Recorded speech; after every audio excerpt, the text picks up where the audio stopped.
그 독일 교회의 순수성을 지키려고 많이 노력하고 저항했었는데 그것 때문에 나치 정권에 의해서 이제 붙잡히고 이제 감옥에 가게 돼요. 감옥에 가게 돼서 나중에는 결국에 이제 사형까지 처형을 다 하고 이제 젊은 나이에 죽게 되는데 이 사람이 자신의 책에서 함께하는 삶이라는 책에서 감사라는 제목의 글을 썼는데 이게 너무 좋더라고요. 그래서 여러분들하고 좀 나누고 싶어서 제가 이제 준비했습니다. 제가 읽도록 하겠습니다. 감사는 인간 마음의 능력에서 스스로 솟아나는 것이 아닙니다. 오직 하나님의 말씀으로부터 나옵니다. 그러므로 감사는 배워야 하고 훈련해야 합니다. 감사는 주어진 선물 너머에 계신 하나님을 찾게 합니다. 감사는 자신이 받은 사랑에서 생겨나는 것입니다. 감사는 무언가를 선물로 받아들일 만큼 충분히 겸손합니다. 교만한 사람은 자신에게 마땅히 주어질 것만 받으려 하고 선물 받기를 거절합니다. 감사하는 사람에게는 모든 것이 선물이 됩니다. 그 사람은 나에게는 마땅히 받을 만한 것이란 전혀 없음을 알기 때문입니다. 감사 속에서 나는 과거와 올바른 관계를 맺습니다. 감사는 과거와 현재를 풍성하게 만드는 열매로 바꾸어 줍니다. 우리의 삶에 감사가 없다면 우리의 과거는 어둠 속으로 수수께끼가 되어 허무 속으로 가라앉습니다. 뒤에도 더 있지만 여기까지 이제 하겠습니다. 이제 오늘 말씀은 우리가 감사에 대한 주제인데 사실 우리의 현실을 돌아보면 감사하는 일들은 당연히 우리가 감사하게 되죠.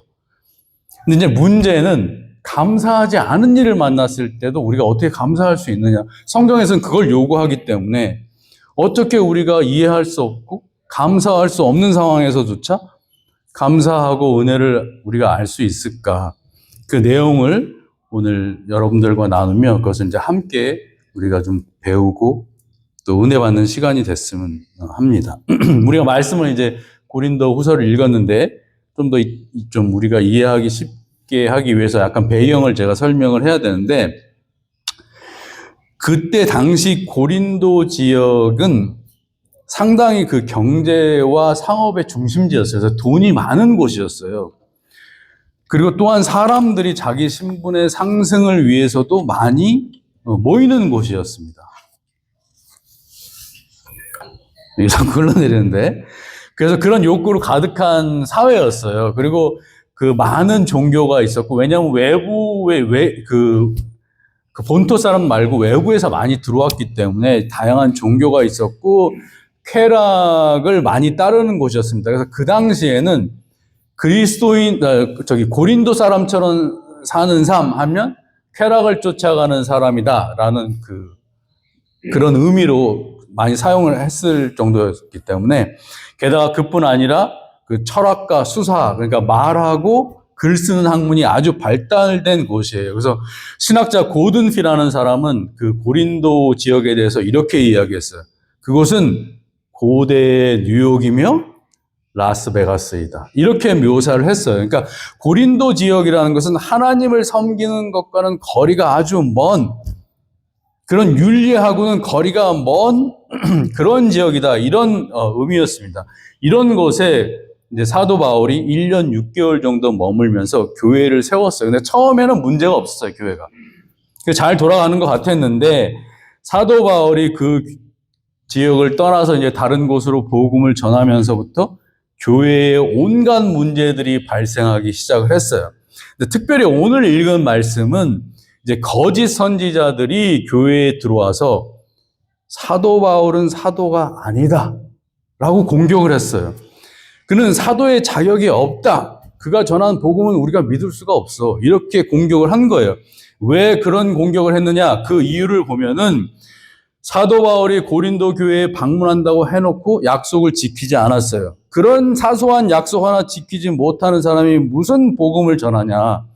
이렇게 비난을 했고 또 사람들이 그는 편지는 아주 위험이 있고 힘이 있는 것 같은데 막상 만나서 이야기를 해보면 별 볼 일 없는 사람 같아. 성경에서 이렇게 이야기한 거 보면 그 사람의 외모나 이제 말하는 게 되게 어눌했던 것 같아요, 그 사람이. 그걸 어떻게 아느냐, 이제 고린도 후서에 보면은 사도 바울이 이렇게 말을 했습니다. 그의 편지들은 무게가 있고 힘이 있으나 그가 몸으로 대할 때는 약하고 그 말도 시원치 않다 하니, 이렇게 실제로 비난을 한 거예요. 또한 사도 바울이 사도로서 자기가 복음을 전파하면서 그가 겪게 되는 일들이 너무나도 많은 고난을 겪는 거예요.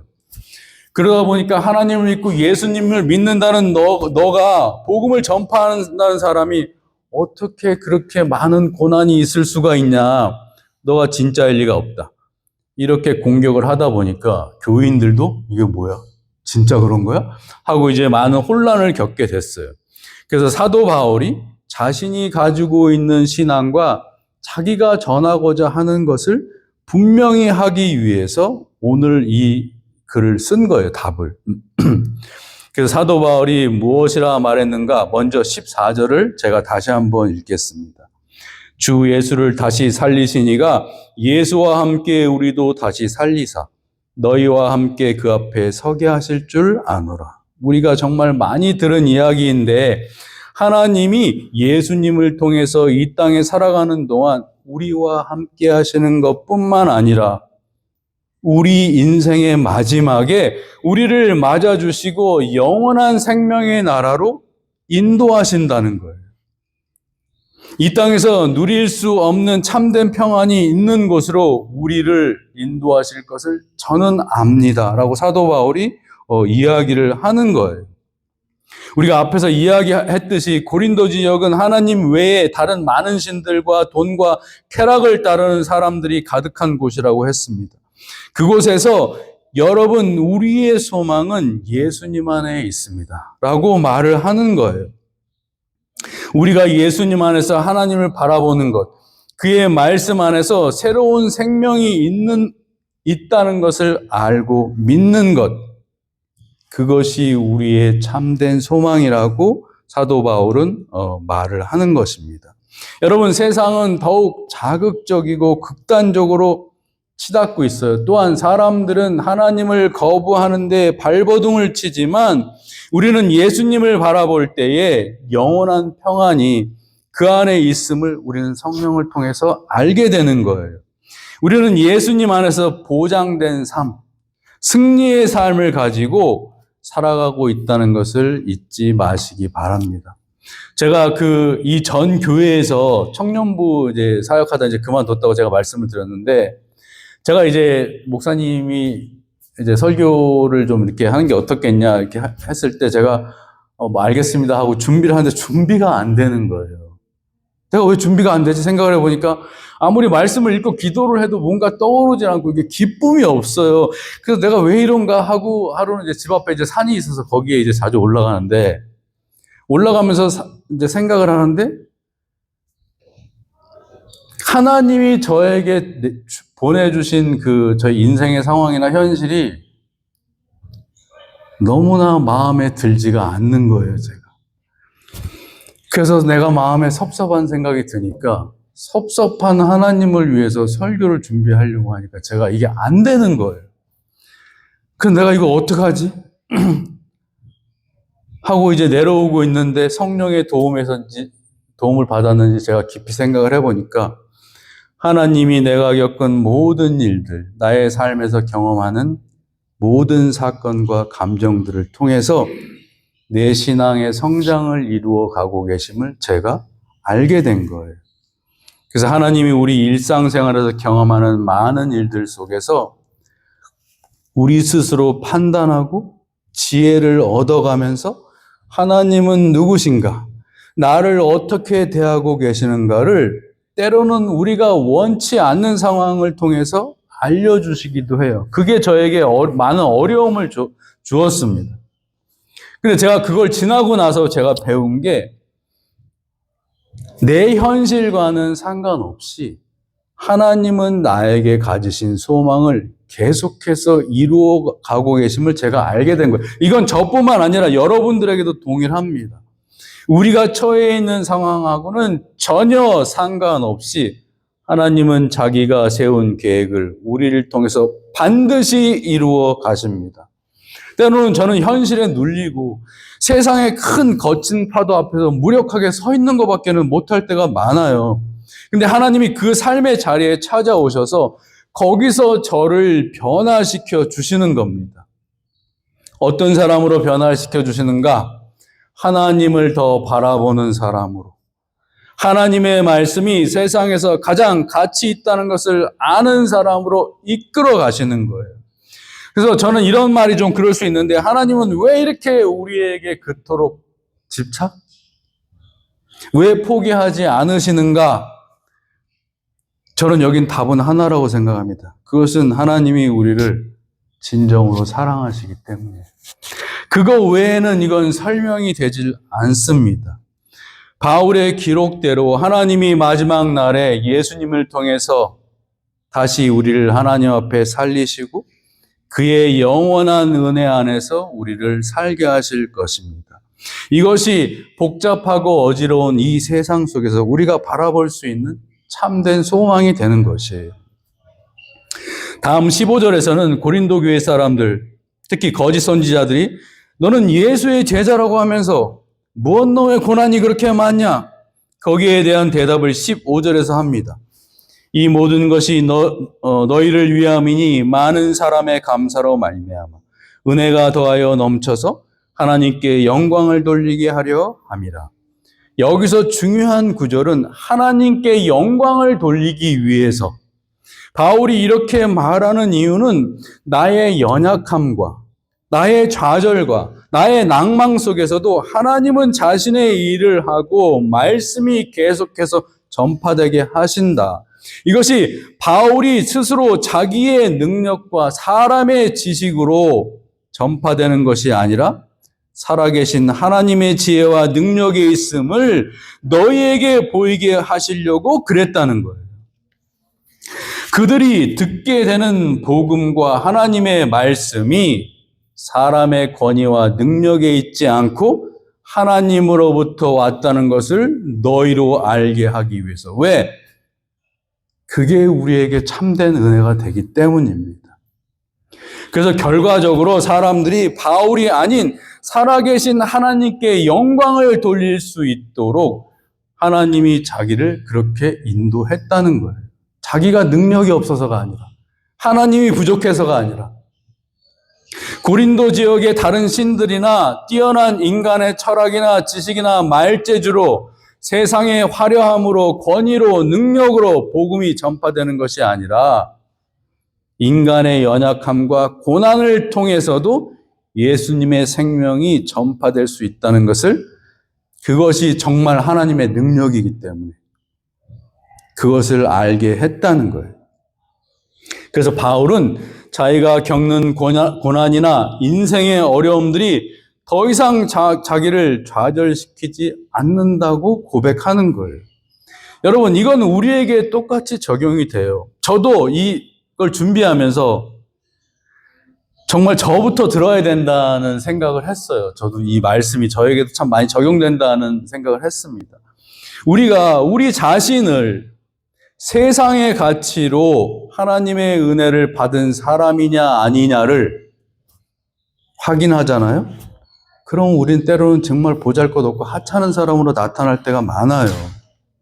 그리스도인들도 세상 한가운데 살기 때문에 때로는 그 가치관이 우리를 속이고 거짓을 말합니다.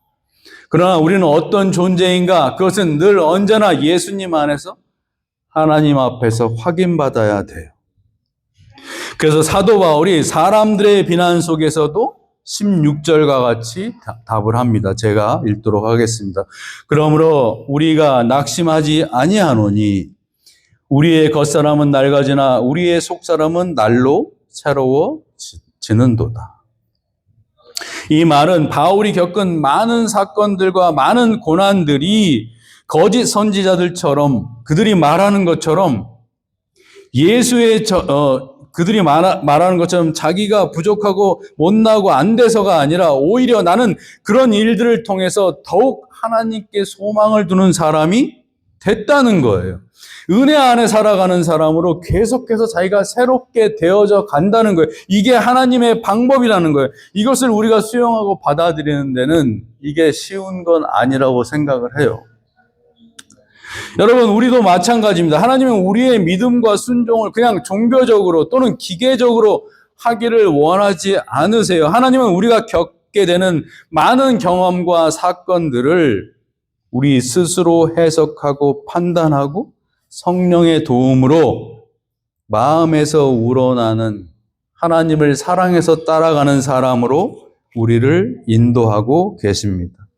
저는 때로는 하나님께 제발 좀 그냥 놔두시면 안 돼. 저는 이대로 괜찮습니다. 제발 저를 힘들게 하지 말아주세요. 저는 좀 무서워요. 저에게 필요한 것들이나 좀 잊지 마시고 또 그냥 이 땅 살면서 제 자존심 지키는 좀 그런 삶을만 좀 살게만 해주세요. 약속대로 좀 그렇게 해주세요. 라고 기도를 해도 하나님은 우리를 그런 식으로 내버려 두지 않으세요. 굳이 우리를 더 나은 인간으로 또 하나님 자녀다운 삶으로 우리를 섬기면서 우리가 생각한 나 자신보다 훨씬 나은 사람으로 계속 밀어 올리고 이끄시는 거예요. 거기서 우리가 괴로움이 따라오는 것 같습니다. 하나님이 우리에게 보이시는 신실하심의 그 약속, 정말 우리 삶에서 하나님은 그렇게 하십니다. 이사야 49장 15절에서 여인이 어찌 그 젖먹는 자식을 잊겠으며 자기 태에서 난 아들을 긍휼히 여기지 않겠느냐. 그들은 혹시 잊을지라도 나는 너를 잊지 아니할 것이라. 여러분, 여기서 뭐 게임하시는 분들도 좀 계시는데 우리 게임하다 보면은, 게임 안 하시는 분들한테 죄송한데, 게임하다 보면 이게 정글이나 어디에 딱 들어가면 가방이 있어요. 그래서 아이템을 주워 담아야 돼. 근데 아이템을 주워 담아야 되는데, 그냥 아무 생각 없이 막 담고 가면은 캐릭터가 죽어요. 이거 잘 생각을 해서 담아야지. 처음에 몰라서 주워 담고 가서 이제 자꾸 죽다 보면은 이제, 내가 가방에 뭘 넣어야 되겠다. 이제 생각을 하고 이제 아이템 나한테 필요한 걸 넣는데, 마찬가지로 하나님은 우리의 인생이라는 가방 안에 무엇을 넣어야 되는가 또는 무엇을 빼야 되는가, 그것을 우리의 삶에서 경험하면서 우리 스스로 그렇게 잘 조정하기를 하나님이 바라시고, 우리가 그렇게 세상에서 가치 있고 귀한 것을 잘 구별해서 우리 인생의 가방에 담고 불필요한 것들을 내어놓게 하십니다. 그래서 우리가 좀 더 자유 안에서 하나님의 은혜 안에서 자기를 따라오도록 하나님이 그렇게 인도를 하세요. 그래서 바울은 자신에게 일어난 고난에 대해서 말하기를 우리는 낙담하지 않습니다. 왜냐하면 하나님이 우리를 가르치시고 더 좋은 길로 인도하시는 방법 중에 하나이기 때문에. 결정적으로 하나님은 우리의 상황에 제한받고 있지 않기 때문에 여전히 지금 나의 이 모습 그대로 또 나의 이 삶 그대로 하나님이 자신의 일을 이루어 가시기 때문에 저는 하나님께 영광을 돌립니다. 이렇게 말을 하고 있는 것입니다. 여러분, 세상의 생각은 어떤가요? 실패하고 좌절했을 때 하나님께 나오는 사람들도 있지만 그렇지 못한 사람들도 많아요. 더 악독해져. 더 강팍해져. 더 고집스러워져. 때로는 너무 상실감이 커서 스스로 목숨을 저버리는 일도 있습니다, 세상은. 그러나 하나님의 자녀들은 모든 인생의 경험을 가장 선한 길로 인도하시는 하나님이 계시기 때문에 낙담하지 말고 감사할 수 있다는 거예요. 여러분, 우리가 슬픈 일을 만나고 힘든 일을 만나면 인간은 당연히 마음이 꺾이고 아프고 괴로울 수 있어요. 그건 잘못된 게 저는 아니라고 생각을 합니다. 당연한 거예요.